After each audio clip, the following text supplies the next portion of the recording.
নমস্কার বন্ধুরা, আজকে আরও একটা হেলদি টেস্টি খাবার আপনাদের সঙ্গে শেয়ার করব, যেটা সকালবেলা ঘুম থেকে উঠতে দেরি হয়ে গেলে, এমনকি রাতের বেলা একঘেয়েমি রুটি পরোটা খেতে ভালো না লাগলে আপনারা খুব চটজলদি বানিয়ে খেতে পারবেন। খেতে ভীষণ সুস্বাদু হয়। আর তাছাড়া সকালবেলার ওয়েদারটা যদি এরকম সুন্দর মুহূর্তের হয়, তাহলে তো আর কোনো কথাই হবে না। আর এরকম মুহূর্তে কিন্তু আমরা একটু ঘুম থেকে দেরি করেই উঠি। তো দেরি করে যখন আমরা ঘুম থেকে উঠি, তখন এরকম হেলদি টেস্টি খাবারটা তৈরি করে খেয়ে দেখবেন, অনেক মজা পাবেন। সময়ও কম লাগবে, আবার কিন্তু খেতেও অনেক মজার হবে। তো চলুন, রেসিপিটা শুরু করতে তেমন কিছুই লাগবে না। আপনার হাতের কাছে যা যা থাকবেন আপনি সেটাই নিয়ে নেবেন। আমি এখানে একটা বড় সাইজের পেঁয়াজ কুচি করে নিয়েছি, একটা টমেটো নিয়েছি, এক টুকরো লেবু নিয়েছি, ধনেপাতা নিয়েছি, কাঁচা লঙ্কা নিয়েছি, আর হচ্ছে গাজর গ্রেট করে নিয়েছি। আর এখানে আটা ময়দা দিয়ে যেহেতু করব না, তার জন্য এক বাটি সুজি নিলাম। সুজিটাকে একটা মিক্সি জারের মধ্যে দিয়ে দিলাম। এক বাটি সুজির সঙ্গে এক বাটি জলই দিলাম। দিয়ে এবার এটাকে পেস্ট করব। যে লঙ্কাটা নিয়েছি সে লঙ্কাটা এর মধ্যে একটু ভেঙে দিয়ে দেবো। টমেটোটা নিয়েছি, টমেটোটাকেও এখানে দিয়ে দেবো, পেঁয়াজটাকেও দিয়ে দেবো। দিয়ে এটাকে সুন্দর করে আমি একেবারে স্মুথ করে ব্যাটারটা রেডি করে নেব। ব্যাটারটা কিন্তু থকথকে আছে, এটাকে একটুখানি পাতলা করতে হবে। তার জন্য আরও হাফ বাটির থেকে একটু কম জল এখানে দিয়ে দিলাম। তো 1.5 বাটির থেকে একটু কম জল আছে এখানে এক বাটি সুজির সাথে। এইবার গাজর যেটা গ্রেট করে রেখেছিলাম সেটা দিলাম, পরিমাণ মতো লবণটা দিলাম স্বাদের ব্যালেন্সে, আর ধনেপাতা কুচিটা দিলাম, আর হচ্ছে যে লেবুটা নিয়েছিলাম লেবুটা দিলাম। এখানে একটু গোলমরিচের গুঁড়োও দিতে পারেন, আবার আপনারা এখানে একটা ডিমও কিন্তু ব্যবহার করতে পারেন। তো আমি স্বাদের ব্যালেন্সে 1 চামচ চিনি দিলাম, মশলা হিসাবে শুধু 1 প্যাকেট ম্যাগি মশলা, ব্যাস। এখানে কিন্তু হলুদেরও ব্যবহার করিনি। গাজরের কালারে এটা খুব সুন্দর কিন্তু কালার হয়ে যাবে।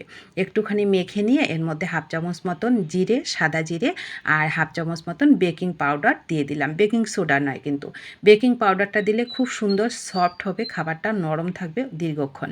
তো দেখুন সুন্দর করে আমি মেখে নিয়েছি, মাখাটা হয়ে গেল। এইবার আমি একটা গ্যাস অন করে আমি একটা তাওয়া বসিয়ে দিয়েছি। তাওয়াটাকে হাই হিটে আগে ভালো করে গরম করে নিয়ে তেল ব্রাশ করে নিলাম। তারপরে গ্যাসটাকে একদম লো করে রেখে খাবারগুলো কিন্তু তৈরি করতে হবে। 1 হাতা করে দিলাম, দিয়ে এরকম সুন্দর করে ঘুরিয়ে দেব। দিয়ে এখানে 20 থেকে 30 সেকেন্ডের মতন এটাকে ঢেকে দেব। তারপরে আরও 10 সেকেন্ড ঢাকাটাকে তুলে একটু রেখে দেব। তো আমি দুরকমভাবে আপনাদের সঙ্গে আজকে শেয়ার করব। আপনারা তেল ছাড়াও তৈরি করতে পারেন, আবার তেল দিয়েও কিন্তু তৈরি করতে পারেন। এটা কিন্তু আমি প্রথমে একটু তেল ব্রাশ করে দিয়েছি, উপর থেকে একটু তেল দিয়ে দিলাম, দিয়ে এটাকে তৈরি করে নিলাম। এবার পরে আরও দুটো দেখুন, কোনো রকম তেল ছাড়া আমি এইভাবে তৈরি করব। আপনাদের যেটা ভালো লাগে আপনারা সেটাই তৈরি করতে পারেন। তেল ছাড়াও কিন্তু এই খাবারগুলো খুব সুন্দর তৈরি হয়, খেতে ভীষণ ভালো লাগে। আমি 20 সেকেন্ডের মতন ঢেকে দিলাম। এবার আরও 10 সেকেন্ড এটাকে ঢাকা তুলে আমি রেখে দেবো, তাহলে উপর থেকে শুকিয়ে এটা খুব সুন্দরভাবে উঠে আসবে। তো দেখুন 10 সেকেন্ডের পর খুন্তিটা দিলে, একটু খুঁচিয়ে দিলে কিন্তু খুব সুন্দর উঠে যায়। এটাও কিন্তু খেতে বেশ ভালো লাগে। আর সকালবেলা যারা তেল ছাড়া নাস্তা খেতে ভালোবাসেন, তারা একবার এইভাবে খেয়ে দেখবেন, দেখবেন কোনো রকম সমস্যা হবে না। আমি সাদা জিরে এখানে ব্যবহার করেছি, আপনারা একটু জোয়ানেরও ব্যবহার করতে পারেন। কোনো রকম গ্যাস অম্বলের কোনো সমস্যা কিন্তু হবে না। তো দেখুন আমি আরও একটা আপনাদেরকে দেখিয়ে দিচ্ছি তেল ছাড়া। তো দেখুন আমি আরও 20 সেকেন্ড ঢেকে রেখেছিলাম, তারপরে ঢাকাটাকে তুলে আরও 10 সেকেন্ড আমি রেখে দিলাম। দেখুন কত সুন্দর উঠে যাচ্ছে। তেল ছাড়াই কিন্তু আমি এগুলো তৈরি করছি। তো দুটো আমি তেল ছাড়া তৈরি করলাম, একটা একটুখানি তেল ব্রাশ করে করলাম, আর পরে আরও একটা আপনাদেরকে দেখিয়ে দিচ্ছি একটুখানি তেল দিয়ে। তেল দিয়ে খাবার তৈরি করলে খেতে তো ভালো লাগেই। তো দেখুন এটা কত সুন্দর, নিচের সাইডটা তো একটু খাস্তা হয়, উপরের দিকটাও দেখুন কত সুন্দর হয়। এটা কিন্তু আপনি অনেক টাইম রেখে দিলেও একই রকম নরম থাকে, স্বাদেরও কোনো রকম কিন্তু তফাৎ হয় না। খেতে ভীষণ ভালো লাগে, আপনি যেভাবে খাবেন সেভাবে আপনি খেতে পারবেন। আর এটা শুধু মুখেও আপনি খেতে পারবেন, আবার গরম গরম চায়ের সঙ্গেও কিন্তু খেতে পারেন। তো যেটা দিয়ে খাবেন সেটা দিয়ে কিন্তু মজা করে খেতে পারবেন, খাবারেরও কোনো রকম অসুবিধা হয় না, আর গ্যাস অম্বলেরও কিন্তু কোনো রকম অসুবিধা হয় না। তো এটা গেল তেল ছাড়া, একটুখানি তেল দিয়ে। পরে আরও দুটো আমি আপনাদেরকে দেখিয়ে দিচ্ছি একটুখানি তেল দিয়ে। আর তেল দিয়ে খাবারগুলো তো একটু মজারই হয়, কিন্তু পেটবাবু সহ্য করতে পারে না। তো দেখুন আমি একটুখানি উপর থেকে তেল ব্রাশ করে নিলাম, একটুখানি উল্টে দিলাম।